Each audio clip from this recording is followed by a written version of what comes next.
Buenas, mi nombre es Ámbar Acevedo, soy estudiante de Relaciones Industriales y en este video vamos a hablar sobre la evolución del salario considerado desde el siglo XX hasta la actualidad siglo XXI, la economía hiperinflacionaria, qué hacer, cómo y para qué. A inicios del siglo XX, Venezuela era una de las naciones más pobres y atrasadas de América Latina. La economía era fundamentalmente rural, precapitalista y de subsistencia, donde una pequeña élite concentraba tanto el poder económico como político, excluyendo a las grandes mayorías de los más elementales derechos de participación política, económica y social. Además, la drástica transformación de la sociedad venezolana fue posible gracias al descubrimiento de las extraordinarias cantidades de petróleo en el subsuelo. Para la época, la relativa estabilidad política y las condiciones comerciales ofrecidas por el general Juan Vicente Gómez para la explotación petrolera permitieron estimular el interés de las grandes compañías internacionales, lo que se produjo en crecientes niveles de producción e importantes recursos fiscales. Sin embargo, los reducidos niveles de integración de la actividad petrolera con el resto de la economía hicieron difícil la vinculación productiva con la sociedad venezolana, razón por la cual esta relación se limitó casi exclusivamente a la distribución de la venta petrolera y no a la siembra de petróleo. Esta situación se flexibilizó para incluir entre los destinos del ingreso petrolero las necesidades nutricionales, educativas y habitacionales de un pueblo que su mayoría vivía en la más absoluta precariedad. Es así como el país comenzó a disfrutar de las bondades de la modernidad y las condiciones del venezolano comenzaron a mejorar, apareciendo una clase media industrial y comercial, pero dominantemente urbana. Dada su condición de país petrolero, Venezuela disfrutó de niveles de progreso económico y social sin precedente alguno. El ingreso fiscal petrolero había logrado mantener tasas espectaculares de crecimiento producto de la participación creciente de las exportaciones de petróleo en un mercado mundial en franca exportación y también la creciente participación fiscal de los beneficios derivados de su explotación. A partir de 1983, la caída de los precios del petróleo, el aumento de las tasas de interés, las dificultades políticas asociadas obligaron al Estado a recurrir a modalidades del financiamiento público. Y las consecuencias, en términos de desempeño socioeconómico, no se hicieron esperar, y lo que en otro momento fue un éxito económico significó el derrumbe del sistema político encargado de los destinos del país. Es así como en el periodo comprendido entre 1978 y en el 2003 sea el escenario del deterioro económico y social y al mismo tiempo del desmoronamiento de los partidos políticos y de las organizaciones gremiales. La crisis de la Venezuela actual tiene remanencia de hace 25 años. La economía está golpeada por los bajos precios del petróleo. La crisis social tiene expresión en toda la sociedad venezolana. Dentro de los elementos de la crisis por la cual atraviesa Venezuela destacamos el aumento de los precios.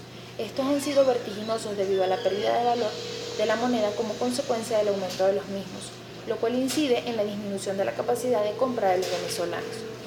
Para ilustrar esta situación podemos decir que la variación de los precios de los bienes es tan acelerada que cambian prácticamente día a día e incluso llegan a cambiar de la mañana a la tarde, generando que la posibilidad de adquisición de los productos, bienes, servicios y entre otros se hace cada día más cuesta arriba. Esto ha generado una situación social que afecta a la mayoría de los venezolanos y especialmente a aquellos estratos sociales más bajos, llegando a presentarse cuadros de pobreza extrema donde prácticamente no tienen el sustento alimenticio para saciar el hambre. Por otra parte, imposible conseguir medicamentos y más aún comprarlos, observándose igualmente crisis en el sector transporte y de los servicios públicos. Este proceso inflacionario el gobierno pretende solventarlo con continuos aumentos en el salario mínimo de los trabajadores, pero no se logra equiparar los sueldos con los precios, porque la dinámica cambiante del costo de los productos siempre está por encima de la capacidad de adquisición que poseen las personas. ¿Qué hacer? Desde el punto de vista político, cambio de la dirigencia política. ¿Cómo? A través de un proceso de votación confiable y transparente. En lo económico, cambio en la política económica que rige el país. ¿Cómo? Implementando una serie de medidas que permiten reactivar los sectores productivos de tal manera que generen riquezas. En la parte económica, abrir las posibilidades para la inversión extranjera, es decir, que entren capitales foráneos que incrementan la actividad productiva del país. Social, crear la posibilidad de nuevos empleos de tal manera de disminuir la capacidad ociosa que por falta de trabajo tienen una gran parte de la población que está en capacidad de trabajar. En el aspecto jurídico, establecer reglas claras donde las leyes, las normas sean garantes de que el proceso de las actividades se lleven a cabo en el país estén resguardados. En conclusión, podemos decir que la inflación en toda economía es dominante es detonante de la crisis. Este fenómeno se da de tal forma que la moneda va perdiendo progresivamente su valor real, es decir, lo que se puede llamar el poder adquisitivo, entonces cada vez vale menos, lo cual trae una serie de consecuencias a la economía. En primera instancia, el alza de los precios, presiones sobre los costos de producción que en ocasiones afecta a la producción de manera directa, ya que bajan de nivel productivo y el producir menos significa que se percibirán menos ganancias. Otra consecuencia clara es el desempleo, que reduce a su vez el consumo y el ahorro. Lo más importante es la pérdida del valor real de la moneda, lo cual nos desfavorece con respecto al exterior, porque desmotiva a los inversionistas y en cuanto a las transacciones con el exterior, nuestra moneda tendrá un valor inferior a la de las otras. Las causas de esta situación se pueden dar por aumento de la demanda agregada, desequilibrios en la economía, subida de precios en el exterior, subida de los costos de producción o por cualquier otra situación que sean influyentes en la economía. En resumen, podemos decir que la inflación es un problema grave que va acabando con los agentes de la economía poco a poco.